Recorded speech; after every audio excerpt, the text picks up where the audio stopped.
कानपुर में ग्वालटोली मकबरा जामा मस्जिद में पेश इमाम सईद अब्बास को हटाने की मांग का मामला दिन ब दिन पर बढ़ता जा रहा है।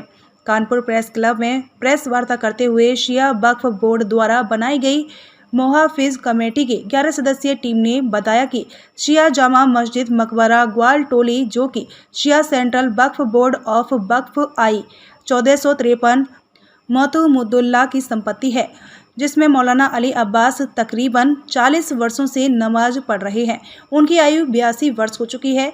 उन्होंने अपने पुत्र को पेश इमाम बना दिया है, जिसकी वजह से इलाके के तमाम नमाजी उनके पीछे नमाज नहीं पढ़ना चाहते हैं। इसलिए और पेश ईमान बदलने की बात कर्नलगंज एसीपी और एडीसीपी के सामने भी हो चुकी है, मगर उसके बाद सईद अब्बास फिर पलट गए। वहीं आपको बता दें कि मस्जिद परिसर में मिला हुआ हैदरी हाल शिया कौम के पैसों से बना है, जिसे मकबरा निवासियों ने बनवाया है। हैदरी हॉल के ऊपर तकरीबन 20 वर्षों से मकबरा के लोगों ने एक मदरसे की शुरुआत की थी। उसमें दीनी तामीन दी जाती थी, जो अली अब्बास के नेतृत्व में स्थापित किया गया था, जिसकी देखरेख का जिम्मा मौलाना अली अब्बास को दिया गया।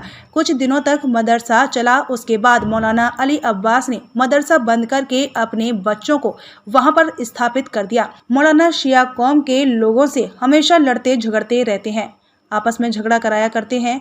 मौलाना अली अब्बास ने जुमे की नमाज में जुमे की नमाज से पहले खुतबे में कभी दीनी खुतबा नहीं दिया, सिर्फ गीबत की बात की है।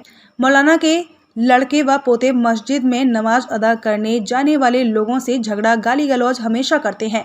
मौलाना की हरकतों की खबर जब शिया सेंट्रल वक्फ बोर्ड उत्तर प्रदेश लखनऊ को हुई, तो उन्होंने मुहाफिज सोसाइटी को मस्जिद की कमेटी बनाकर नया मौलवी नियुक्त करने को कहा है।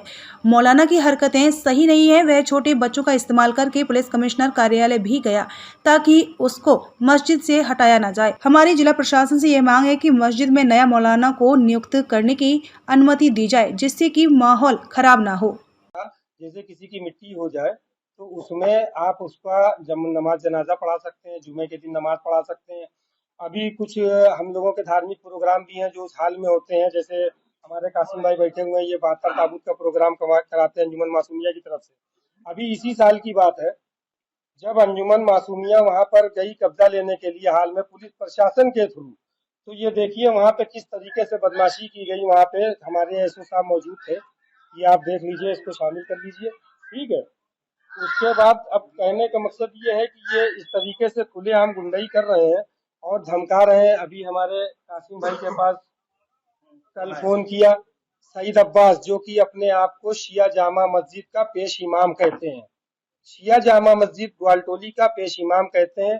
कल उन्होंने हमारे कासिम भाई के पास फोन किया और फोन करके उनको गाली दी और गाली दे के कहा कि तुम्हें घर से अपहरण करवा के गोली मरवा देंगे, तुम मेरा कुछ नहीं कर पाओगे, ठीक है। जिसकी डिटेल इनके पास मौजूद है, उनका नंबर इनके मोबाइल में है, उसमें कॉल का ड्यूरेशन होता है। बाकी पुलिस जांच करेगी तो उसमें सारी चीजें सामने आ जाएंगी कि किया कि नहीं किया। जी आपकी सोसाइटी को तो ये निर्देश जी जी कि आप लोग जो है अब ये बताइए, शरीयत के मुताबिक क्या कोई इमाम दूसरे अपने बेटे को या किसी और को उस मस्जिद का इमाम बना सकता है? भाई, इसका जवाब मैं आपको ये सिर्फ कहना चाहूंगा कि आप लोग भी किसी न किसी समाज से जुड़े हुए हैं। आपका भी अपना एक धार्मिक स्थल होता है। धार्मिक स्थल में कहीं पर भी हो एक कमेटी होती है।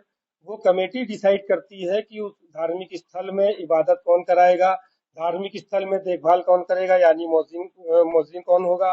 धार्मिक स्थल में अगर बिजली का कोई प्रॉब्लम है तो इलेक्ट्रीशियन कौन आएगा, ये कमेटी डिसाइड करती है। साफ सफाई के लिए किस आदमी को रखना है, ये कमेटी डिसाइड करती है। तो ये नया मौलाना अपॉइंट करने के राइट्स इनको कहाँ से आ गए? दूसरी चीज की ये इनको जब ऑथराइजेशन दिया गया था 86-87 में, तो ना वो मुतवल्ली आज मौजूद है, ना वो कमेटी आज मौजूद है। क्या व्यवस्था बदलती है तो सिस्टम नहीं बदलता? यहाँ पे ये जबरदस्ती और सिर्फ गुंडाई की जा रही है। आप इस मामले में किस किस पर कार्रवाई और मुकदमा चाह रहे हैं? हम इसमें कोई मुकदमा नहीं चाह रहे हैं। हमारा प्रशासन से सिर्फ ये अनुरोध है कि हमें जो वक्फ बोर्ड से आर्डर दिया गया है, जो कि पूरी तरह से वैधानिक है, उसका इम्प्लीमेंशन कराया जाए, उस आर्डर को लागू कराया जाए और हमें मस्जिद में नमाज पढ़ने की अनुमति दी जाए। और रमजान महीना चल रहा है, इसमें जो भी तैयारियां होती हैं हमें मौका मिले कि हम वो तैयारियां करा के मस्जिद में नमाज करा सकें। अफवाह फैलाई हुई है कि हम लोग जो है स्कूल बंद कराना चाह रहे हैं, ऐसी कोई बात नहीं है कि हम लोग वो शिया जामा मस्जिद मकबरा ग्वालटोली के पेश इमाम को वहाँ उनके पद से हटाने के सिलसिले में यहाँ पे इकट्ठा हुए हैं।